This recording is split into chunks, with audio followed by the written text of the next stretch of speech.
नमस्कार साथियों। तर्क दृष्टि चैनल के पॉलिटी फाउंडेशन बैच 2026 में आप लोगों का स्वागत है।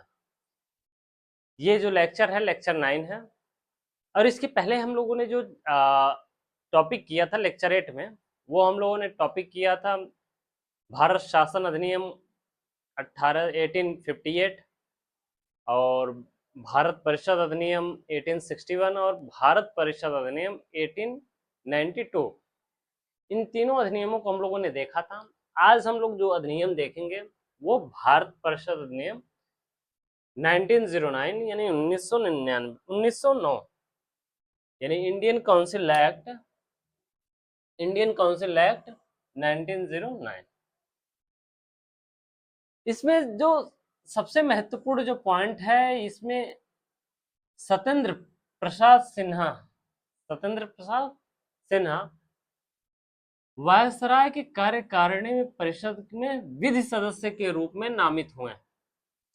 जो सत्येंद्र प्रसाद सिन्हा थे, वे वायसराय की जो कार्यकारिणी परिषद थी, जो कार्य करने वाली जो परिषद थी, उसमें विधि सदस्य के रूप में नामित हुए। ये पहले भारतीय थे जो किसी वायसराय के कार्यकारिणी परिषद के सदस्य बने। ये पहले परिषद थे ये पहले भारतीय थे जिन्होंने वायसराय के कार्यकारिणी परिषद में सदस्य के रूप में नामित हुए। और एक बात यहाँ पर और कि जो मार्ले मिंटो सुधार के नाम से भी इसे जाना जाता है। मार्ले मिंटो सुधार क्यों कहा जाता है? क्योंकि जो मार्ले थे, ये क्या थे? भारत के राज्य सचिव थे। मार्ले कौन थे? भारत के राज्य सचिव। और मिंटो कौन थे? वो थे भारत के वायसराय। कौन थे मिंटो? भारत के वायसराय थे। इसमें क्या हुआ? जाति, वर्ग, धर्म आदि के आधार पर पृथक निर्वाचन प्रणाली, इस चीज को ध्यान में रखिएगा। किसके आधार क्या बनाया गया? जाति, वर्ग, धर्म, जाति, धर्म, वर्ग के आधार पर क्या किया गया? पृथक निर्वाचन प्रणाली की शुरुआत हुई या अपनाई गई, जिसमें क्या किया गया? Presidency corporation, chamber of commerce और जमींदारों के लिए पृथक प्रतिनिधित्व दिया गया। Presidency corporation, chamber of commerce तथा जमींदारों के पृथक प्रतिनिधित्व, जमींदारों को क्या दिया गया? पृथक प्रतिनिधित्व दिया गया। इस तरह से क्या किया गया? इसको अलग पृथक निर्वाचन प्रणाली की शुरुआत हुई। इस एक्ट में पहली बार केंद्रीय विधान परिषद में मुस्लिम वर्ग, जो मुस्लिम वर्ग के लोग हैं, उनके लिए भी पृथक निर्वाचन की व्यवस्था की गई। मुस्लिम वर्ग के लिए भी क्या किया गया? पृथक निर्वाचन की व्यवस्था की गई। ये 1909 के एक्ट में प्रावधान था ऐसा। मिंटो को सांप्रदायिक निर्वाचन के जनक कहा जाता है। जब भैया आपने मुस्लिमों के लिए पृथक निर्वाचन की व्यवस्था कर दी, तो आप सांप्रदायिक निर्वाचन के जनक ही माने जाएंगे, क्योंकि यहीं से शुरुआत होती है मुस्लिम या हिंदू को बांटने के, यहीं से शुरुआत होती है। हालांकि इसके पहले भी बहुत सारे किए गए थे, लेकिन एक्ट के माध्यम से पहली बार ये था। तो सांप्रदायिक निर्वाचन के जनक कौन थे? मिंटो थे। अक्सर क्वेश्चन यहाँ से आते हैं कि सांप्रदायिक निर्वाचन के जनक कौन थे? मिंटो थे। यहाँ से क्वेश्चन ये भी बनता है कि मार्ले मिंटो सुधार कौन से अधिनियम को, तो वहां पर ऑप्शन, कई ऑप्शन दिए रहते हैं, तो भारत परिषद अधिनियम 1909 करेक्ट ऑप्शन हो जाएगा आपका। अब आते हैं नेक्स्ट जो अधिनियम है, वो है भारत शासन अधिनियम 1919। भारत शासन अधिनियम 1919, गवर्नमेंट ऑफ इंडिया एक्ट 1919। इसको मॉन्टेग्यू चेम्सफोर्ड सुधार कहते हैं। जिस तरह से मार्ले भारत के राज्य सचिव रहते हैं उस समय, और मिंटो कौन थे? भारत के वायसराय। उसी तरीके से मॉन्टेग्यू कौन थे? भारत के राज्य सचिव। मॉन्टेग्यू कौन थे? भारत के राज्य सचिव। और चेम्सफोर्ड कौन थे? वो थे भारत के वायसराय, तात्कालिक वायसराय उस समय के, जो 1909 उस समय के वायसराय कौन थे? चेम्सफोर्ड। और मॉन्टेग्यू कौन थे? वो थे भारत के राज्य सचिव के नाम से जाना जाता। द्विसदनात्मक विधायिका की स्थापना होती है। क्या होती है? द्विसदनात्मक, यानी 2 सदन रहेंगे, की स्थापना होती है। प्रथम जो है राज्य परिषद और दूसरा क्या हो गया? केंद्रीय विधानसभा। पहला कौन सा हो गया? राज्य परिषद। इस एक्ट में क्या हुआ? द्विसदनात्मक, दो सदन वाले विधायिका की स्थापना की जाती है। जो पहला जो था वो था राज्य परिषद और दूसरा जो था वो थी केंद्रीय विधानसभा। क्या थी? केंद्रीय विधानसभा। नेक्स्ट जो पॉइंट है वो है प्रांतीय विषय को 2 भागों में बांट दिया गया। जो प्रांतीय विषय थे उसको कितने पार्ट में बांट दिया गया? 2 पार्ट में बांट दिया गया। एक हस्तांतरित और दूसरा आरक्षित। हस्तांतरित का अर्थ ये हुआ कि जो शिक्षा, स्थानीय सहायता, तो जो लोकल वाला जो पार्ट रहेगा वो हस्तांतरित वाले में डाल दिया गया, और आरक्षित यानी रिजर्व कैटेगरी में किसको डाल दिया गया? विदेश, वित्त और जो रक्षा से संबंधित जो मुद्दे रहेंगे वो कौन रहेगा? आरक्षित रहेगा, वो रिजर्व्ड रहेगा। 2 पार्ट में बांटा गया इसलिए। इसके तहत लोक सेवा आयोग अभी जो UPSC, union public service commission, जो संघ लोक सेवा आयोग अभी इस नाम से जानते हैं, इसकी नींव यहीं से पड़े। लोक सेवा आयोग का गठन हुआ।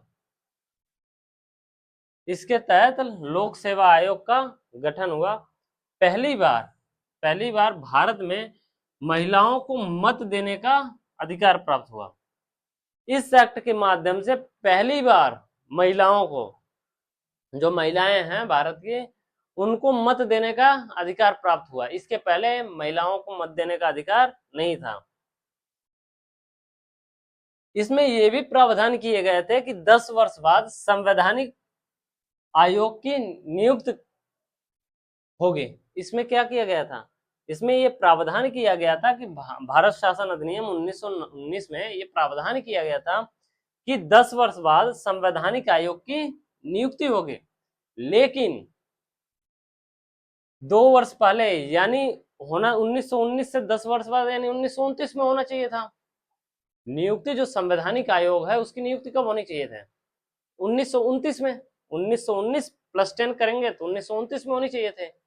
लेकिन जो उसको 2 वर्ष पहले ही साइमन कमीशन के नाम से, साइमन की अध्यक्षता में साइमन आयोग के रूप में गठन हो गया 1927 में। ये तो इसका भारी विरोध हुआ। इसको श्वेत आयोग के नाम से भी जाना जाता है, क्योंकि इसमें जो सारे सदस्य जो थे वो कौन थे? ब्रिटिशर्स थे। इसलिए इसका विरोध हुआ। इसको साइमन गो के नाम से आप लोगों ने सुना होगा, हिस्ट्री पढ़ते वक्त वहां पर आता है साइमन गो। नेक्स्ट जो है वो है भारत शासन अधिनियम 1935, government of India act 1935। Government of India act 1935। ये इस एक्ट में क्या क्या था? भारत में सर्वप्रथम संघीय शासन प्रणाली की नींव रखी गई।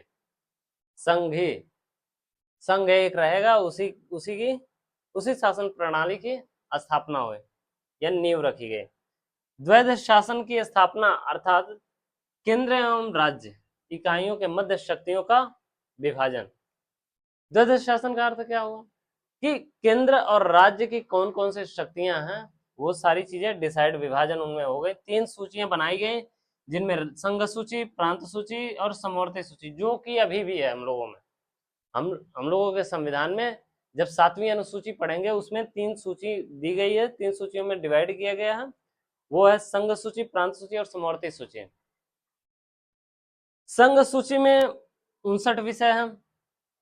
अच्छा, संघ सूची का अर्थ ये होता है कि जिसपे संघ यानी गवर्नमेंट ऑफ इंडिया जो है वो कानून बना सकती है, उसमें नियम कानून। प्रांत का मतलब, प्रांत का अर्थ ये होता है, प्रांत की जो सूचियां होती है, प्रांतीय सूचियां जिसे बोलते हैं, वो सूची ऐसी होती है जो प्रांत, यानी जैसे उत्तर प्रदेश हो गया, मध्य प्रदेश हो गया, इस पर कानून बना सकते हैं।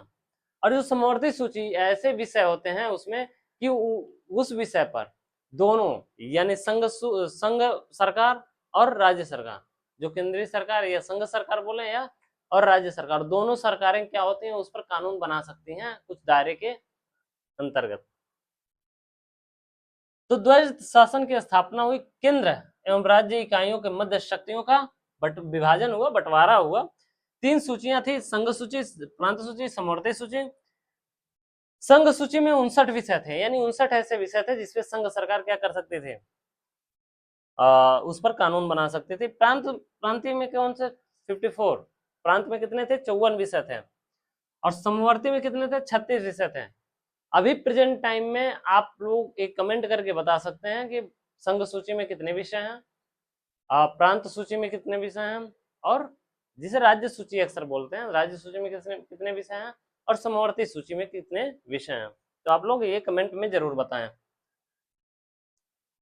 प्रांतों में द्वैध शासन समाप्त है। जो प्रांतीय स्तर पर द्वैध शासन चलता था, जैसे इसके पहले हम लोगों ने पढ़ा था ना, प्रांत स्तर पर द्वैध शासन चलता था, तो प्रांतीय स्तर पर जो भी द्वैध शासन चलता था उसको क्या कर दिया गया था, उसको समाप्त कर दिया गया, और प्रांतीय स्वायत्तता का प्रावधान किया गया। यानी प्रांतीय, जो प्रांत के लोग रहेंगे, इन विषयों के माध्यम से इसको लेकर वो क्या हो सकते थे, स्वायत्त हो सकते थे, इन विषयों पर अपने कानून बना सकते थे, रूल रेगुलेशन लगा सकते थे, जो भी करना थे कर सकते थे, यानी उनको स्वायत्तता का प्रावधान किया गया।